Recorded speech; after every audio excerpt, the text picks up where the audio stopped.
एक तरफ गाजा में सीजफायर और इजरायली बंदियों की रिहाई की कोशिशें की जा रही हैं, वहीं दूसरी ओर इजराइल और हमास के बीच जंग है कि रुकने का नाम नहीं ले रही। इसी कड़ी में इजरायली सेना ने एक बड़ा दावा किया है।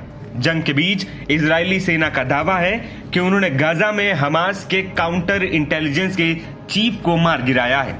इजरायली सेना यानी कि आईडीएफ ने कहा है कि उत्तरी गाजा पट्टी में बीते बुधवार को एक हमले में हमास के काउंटर इंटेलिजेंस निदेशालय के चीफ अहमद मोहम्मद हसन शायर को मार गिराया गया।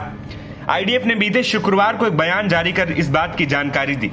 इजरायली सेना के मुताबिक हमास के काउंटर इंटेलिजेंस विंग पर गाजा में इजरायली जासूसी को विफल करने और हमास के बड़े अधिकारियों की सुरक्षा की जिम्मेदारी है। इजरायली वायुसेना के जरिए गाजा पट्टी में दर्जनों जगहों पर बम बरसाए गए।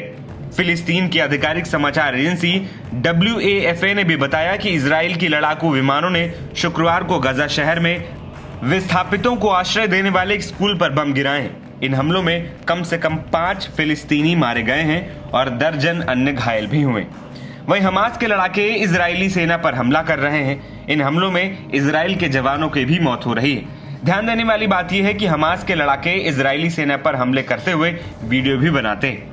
इन वीडियो में हमास के लड़ाके रॉकेट लॉन्चर और विस्फोटकों से इजरायली सैनिकों, टैंकों और उनके वाहनों पर हमला करते नजर आते हैं। इससे साफ हो गया है कि इजरायली सेना गाजा से हमास को खत्म करने में पूरी तरह नाकाम साबित हुई।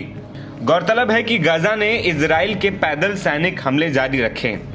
जबालिया और गाजा शहर के दाराज तुफाह क्षेत्रों में इजरायली सेना का अभियान जारी है। दूसरी ओर अमेरिका के राष्ट्रपति डोनाल्ड ट्रंप ने शुक्रवार को गाजा में इजराइल की सैन्य कार्रवाई को और तेज करने की बात कही है।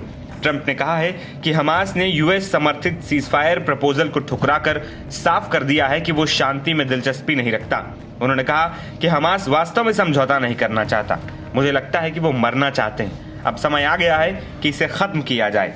अमेरिकी राष्ट्रपति ट्रंप का यह बयान ऐसे समय में आया है जब अमेरिका के Middle East peace envoy Steve Witkoff ने घोषणा की कि अमेरिका मौजूदा बातचीत से पीछे हट रहा है ताकि रणनीति की समीक्षा की जा सके। ट्रंप ने बताया कि उन्होंने एडन अलेक्जेंडर, आखिरी अमेरिकी इजरायली बंधक की रिहाई में अहम भूमिका निभाई थी। उनका कहना है कि हमास अब बातचीत के अंतिम चरण में भी समझौता नहीं करना चाहता है, जिससे साफ है कि वो हिंसा जारी रखने के लिए प्रतिबद्ध है। वहीं अब देखना ये होगा कि ट्रंप के इस बयान के बाद इजराइल हमास के खिलाफ क्या रुख अपनाता है। NBT ऑनलाइन की रिपोर्ट।